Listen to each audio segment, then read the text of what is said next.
Hi, this is Deborah Clutter. I just wanted to show you what I'm working on today. It's another charity quilt, and I actually had these blocks, the Drunkard Path blocks from, I don't know, probably 10 years ago. I designed a pattern for EQ8. It was called Dogs Be Gone or Dogs something. I can link it below if you're interested. It's still on their website. And anyway, I made a whole bunch of Drunkard's Path blocks, and I don't know why. So I just saved them, and I decided to make a quilt out of them for a charity quilt. So I'm going to let you take a look at this quilt. And I have decided to put the EQ file, the Electric Quilt 8 file, in the download too, or in the description. So if you want to look at it, or you want to make something similar, or you want to modify it some way, you can. This one is made to a certain size. It's 48 by 84. That's what they asked for. And so that's what I made it. So I'll go ahead and show you that. So here's the quilt. And these are the same fabrics I used for the quilt I made for EQ8. And you can see it's a bunch of little dogs. It's like a newspaper. And it's super cute. The only thing about it is because it has lines in it, and if they're not exactly straight, it makes the blocks look like they're not straight, but they are. So, and then I thought, well, I think I'm going to use plaid in here, and I think this plaid really works. This is by Maywood Studios, and it's a Kimberbell design. This plaid. And it's from her Kimberbell Basics something. There's a Basics and a Basics Classic, and I can't remember which one it was. But anyway, and so the back is got it's got some dogs on it and some bones, and I used this fabric in that pattern on EQ8 also. So I'm just using the rest of what I had. And I think it turned out really good. These blocks were kind of a pain to put together because I kept getting them mixed up. And I'd have to take them out. So, yeah, I probably need a little better method for joining them together. So I think this is going to turn out really cute. Here's the design I'm going to put on it. Something I digitized. I worked on it again yesterday to make it look a little bit better. So it's just paws and bones. And I think it'll be cute for this little dog quilt. And I'm using white thread. This is isocord, and I have isocord in the bobbin. Before I get started on this, I just wanted to give you some cost estimates for this quilt. So if you're making quilts for charity, you can kind of understand how much it's going to cost you to make it. Now, obviously, the only fabric I bought for this was the checkered or the plaid fabric. But if you were to go buy brand new fabric for this quilt, it would cost you $65. And that's for just the fabric to make the quilt top. I know the light ring makes my glasses look a little weird. The backing it would cost you probably about $50, depending where you get your backing. This happens to be Timeless Treasure fabric that I had from a long time ago. Nowadays, it would cost you probably $13 a yard. I estimated about $50 for the backing, and then about $15 for the batting. So we're talking about $130 just to make the quilt and the quilt sandwich.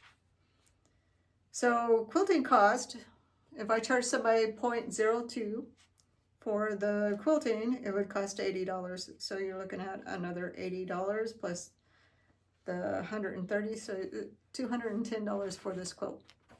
So that is how much you're donating to charity when you give it away. So you have to think about that. I'm not sure how you actually write that off on your taxes, but it would seem like you could, right? So anyway, $210 to make this twin size quilt, and it's pretty narrow. Like I said, it's 48 inches. I don't know why they wanted it 48 inches. Seems like it would be hard to cuddle up with that, but that's what it is. And so I do have, like I told you before, the EQ file. I actually made this one in AutoCAD, and just so I could know how to do the border. But I did make an EQ file for everybody if you're interested. If not, then don't download it. So we'll get started. I have the quilt basted on the sides and on the top. So I'm going to go ahead and set up my edge to edge. Setting it up an edge to edge on a Gammill is pretty easy. We're just going to go to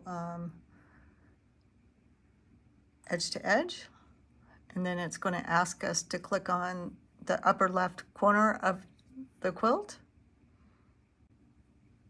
And then after we set up or click on the boundary of our quilt space, I actually should have probably rolled it up a little bit, but I didn't. And then I just want to put in the length of the quilt, which is, it's 84 inches, but I'm going to go a little longer. Try 86, and then it is going to give us an idea of what this looks like, and it's 3 repeats and 6 rows, and I think it looks pretty good. So we'll go ahead and just hit OK, and there we go. That's, couldn't get any easier than that.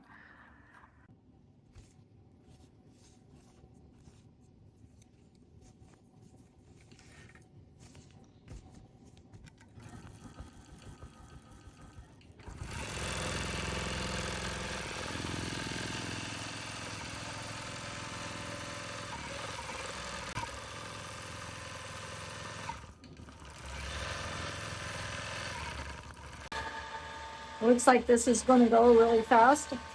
So I want to tell you guys something.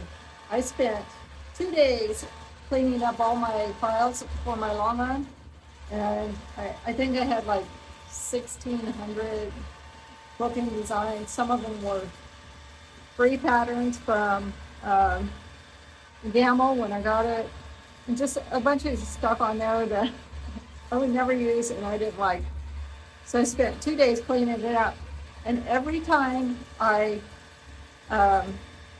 would sync it back up to the cloud, it would put them back on. It took me, I don't know, 6, 7 times syncing it back and forth until I could just get 766 patterns. And that's all I have now. And a lot of them are some that I have digitized and others that I have bought. A lot easier to go through instead of, you know, digging through a whole bunch of them. And I know they all have tags, and I still would prefer to have a folder that I could just drop stuff in and I can easily find it instead of having a tag. But we're just gonna wait, because I am an IT person, and I don't know. I never got used to the whole tags. It takes a long time to tag stuff. It takes a second to put it in a folder that you want it in, and then name it something you're going to remember. So here's what it's looking like. It's looking pretty good. This is the first time I've stitched it out.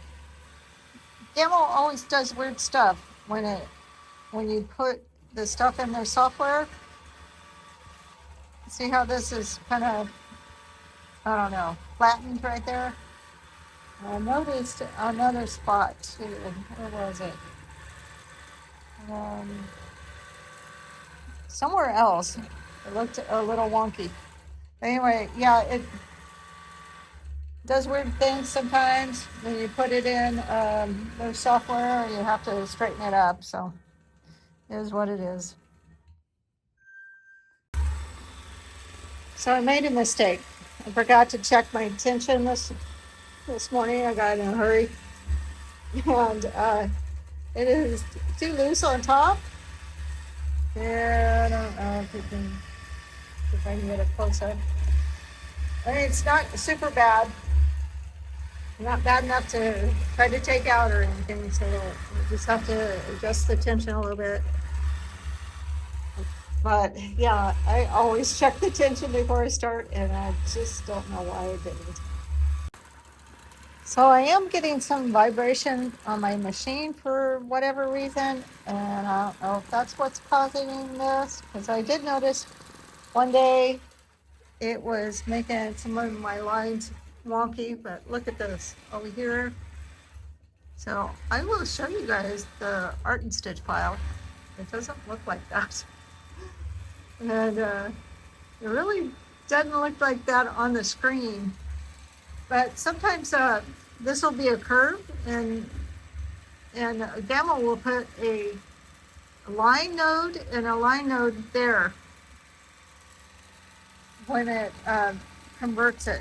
And then it also puts a node in the center you always have to delete. So it's kind of a pain. So here's my art and stitch file, and you can see some of the places I was having it, like right here, it was putting a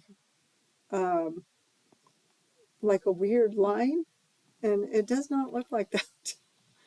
So I mean, there's hardly any nodes on this, and yeah, I have no idea why